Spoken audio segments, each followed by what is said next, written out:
To order. For the record, all council members are present and accounted for. Welcome, everyone. And we've got three of our staff, the three that have something to talk about tonight. Manager and city clerk are all present. So let's get right into it. Items for discussion. Item A, fee schedule discussion. And that would be, it will be you as soon as your chair is adjusted. Okay. Good evening, City Council. So I have somewhat of a proposal for you tonight, something to ponder and consider.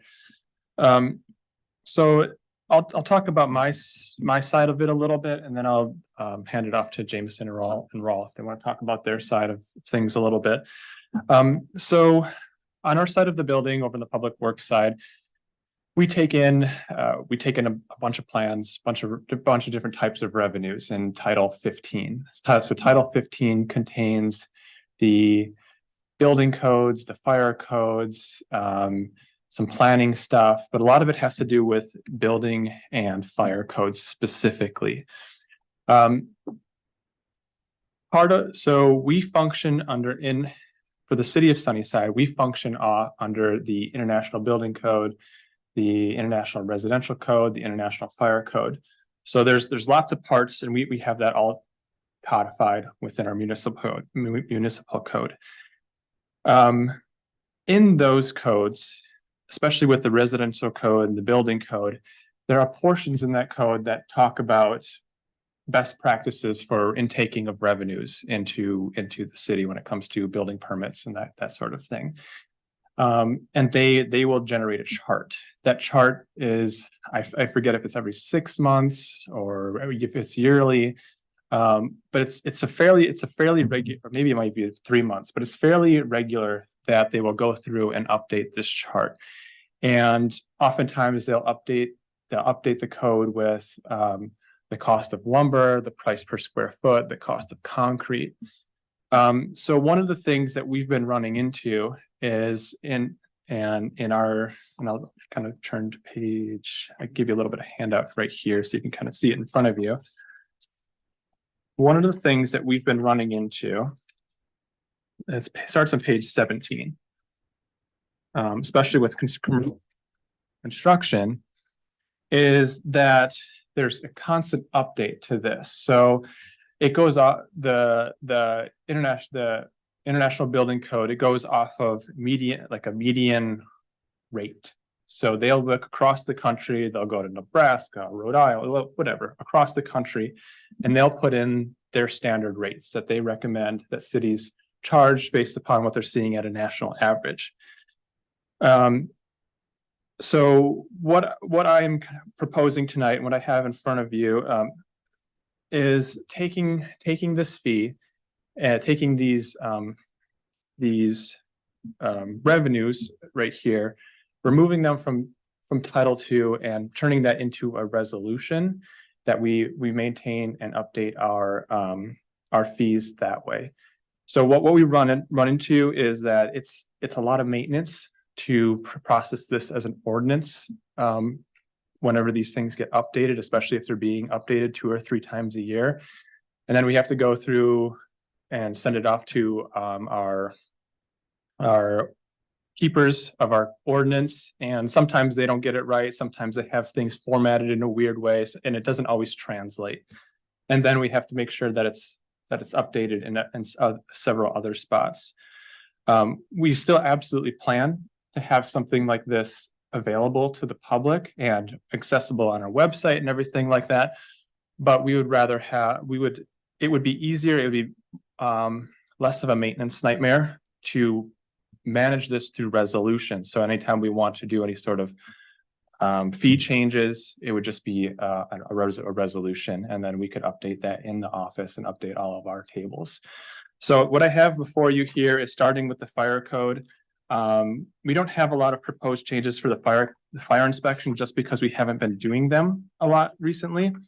But starting with the building code, a lot of this changes fairly regularly, and sometimes it changes in the builder's favor. So say if a the price of construction drops by $3 or $4 a square foot or something like that, then we have to go and we have to react to it. And then we have to bring you an ordinance that does it, take it back to our online code people, get that resolved, where we could just maybe do it a little bit quicker instead of something like that, instead of going through that process. Do you have any questions for me at this time? And if I could just piggyback on top of that, one of the reasons why it is difficult to have the rates codified is that they're out of our control. Jackie sends, every time you guys pass an ordinance, the following day, Jackie sends it off to the company that manages our code. And then we sit and we wait for them to update it, twiddle our thumbs. And people walk through the door and they want to make payments on these things. And we have rate changes, and it causes a huge headache for our frontline customers when we're telling them, well, this is the rate that was passed by council. Here's the ordinance you have, but what is reflected on the website is different. And they'll send us email questions back and forth to figure out why they're having trouble getting something formatted or something. But it takes it costs money every time we work with them, and B, it just takes an absurd amount of time sometimes to go back and forth on these different charts. So it would be much easier for us to manage if we could do it on an in-house document that then we can just upload, we can pull down, you guys change it by resolution, and we can immediately make that adjustment and upload it ourselves so that people can go and click on it. And we know that those amounts are right every single time. So are we looking at a resolution that just says that we shall keep our rates in tune with the International Building Code guidelines? Is that's all it's going to say? And so you guys just go and make the adjustments as necessary? Actually, what I am saying, and I wanted to clarify, we'd like to take this entire section of 2.02 out of the code and turn it into a resolution that is updated through the city's council, but then we update our website the next morning. And those rates are available to our customers by the time, it's noon. And right now, basically, we've had several customers very, very upset because they looked on the municipal code and saw a sewer connection or a water connection. I don't remember which one it was, but it was significantly higher than when they looked online. And we can't honor that online thing, even though that's what it says. And so it actually escalated to me, and I had to just tell her, I'm so sorry it's that way. But I can't do anything because we have to follow what's been in an ordinance that was created on this date. And our customers don't know where to look for that in an easy, readily place. Now, if they didn't go to the code and all it said is this code has been canceled or whatever, I don't know what the correct term is. And then we could have ask MRS or code publishing if there could be a link to here's where the code is. Now, if they can't do that, that's okay. We can make sure that's very clear on our website. This is the current fee schedule. And I'll be really honest with you, that's how Grandview did it, and it worked very well. We always posted it at City Hall.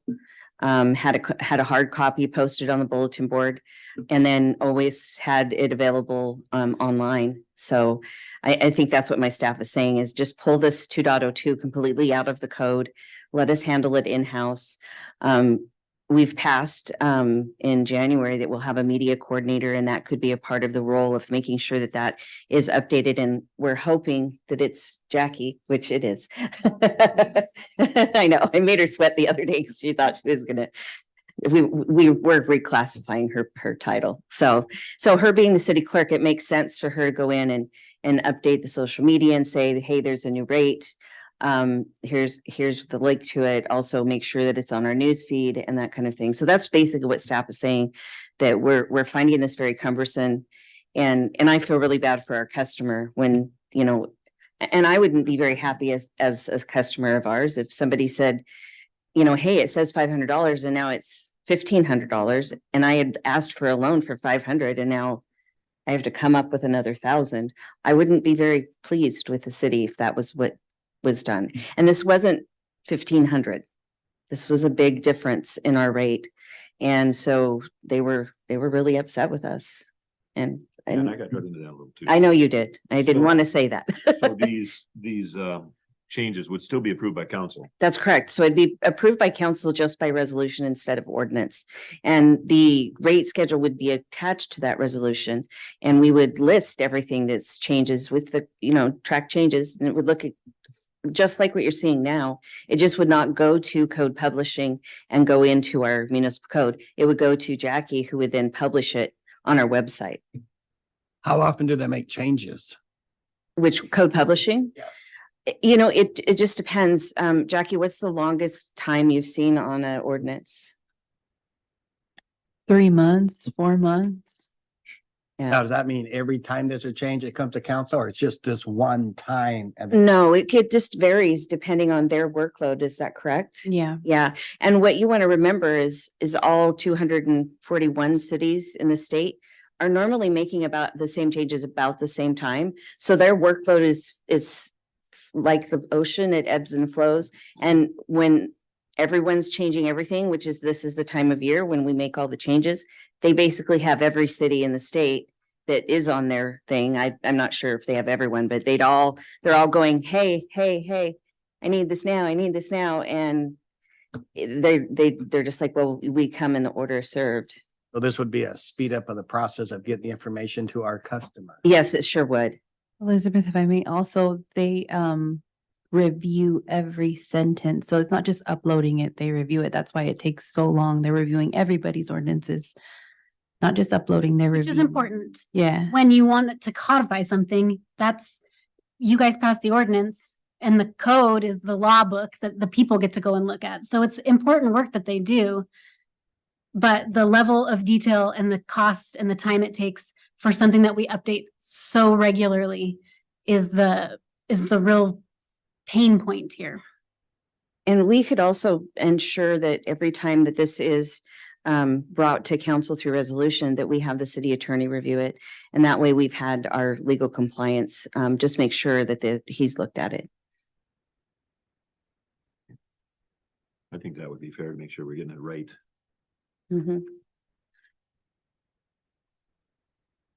Further comments?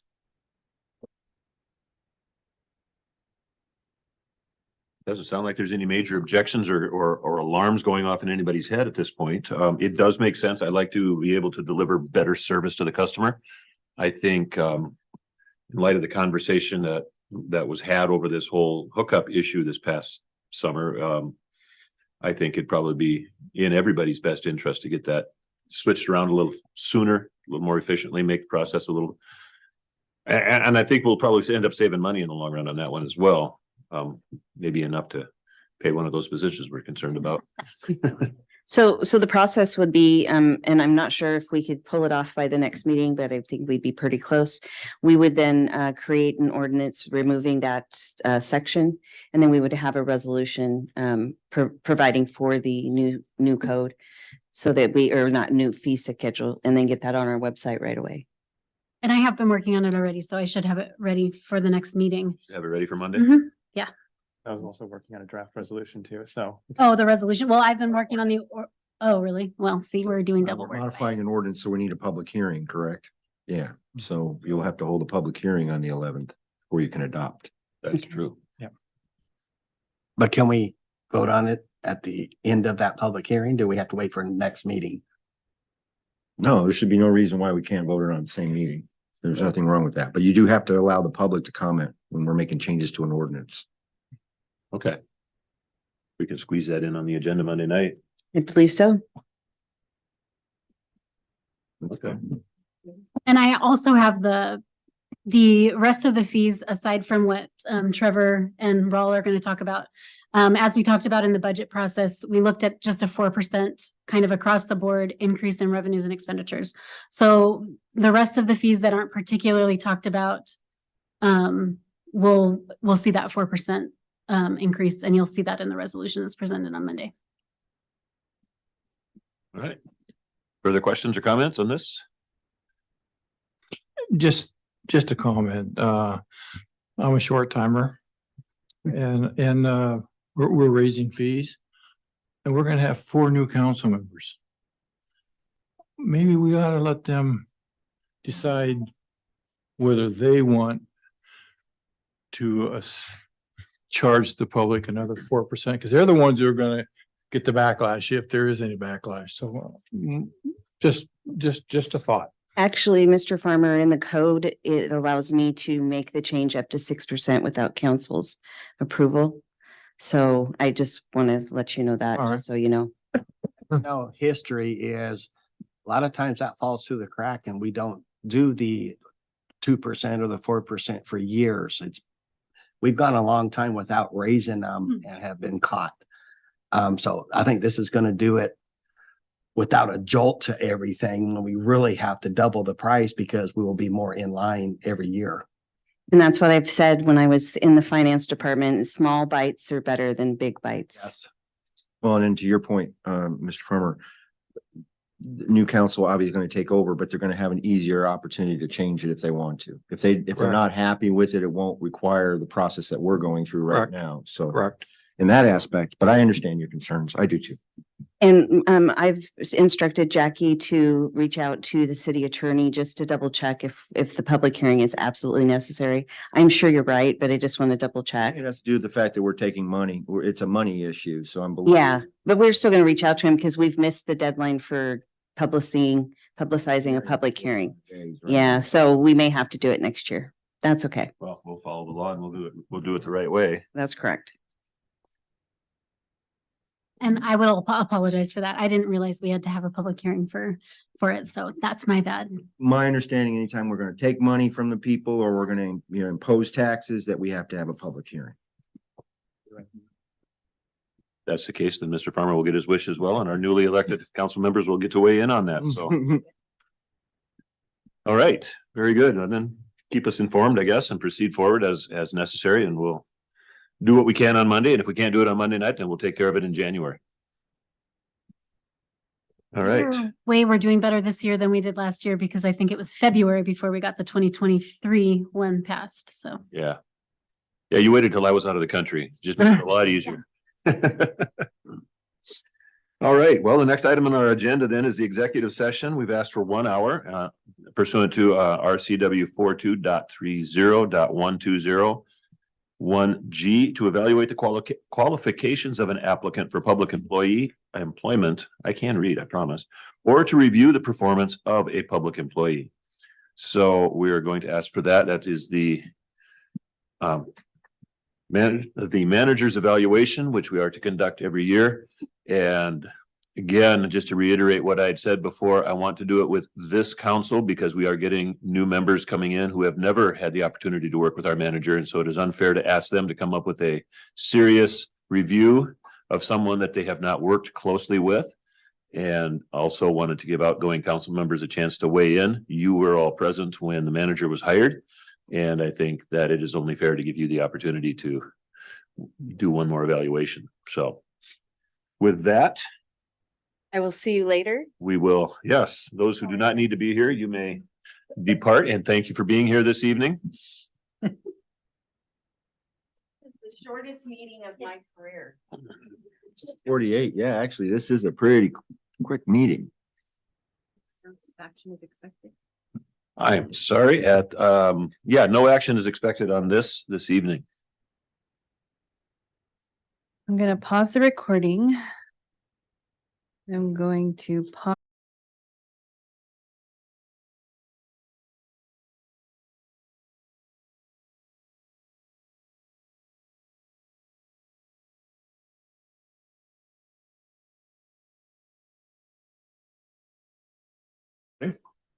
Okay. All right, council is back in session. And as mentioned, no action is required. And let's see, the next item on there is upcoming council meeting. That one is for this coming Monday, December 11, 2023 will be the regular meeting. And the agenda was kind of gone through at our last regular meeting, so I'm not going to go through it now because I don't have it. All right. Therefore, if there is no objection, this meeting is adjourned at 8:10. Thank you, everyone.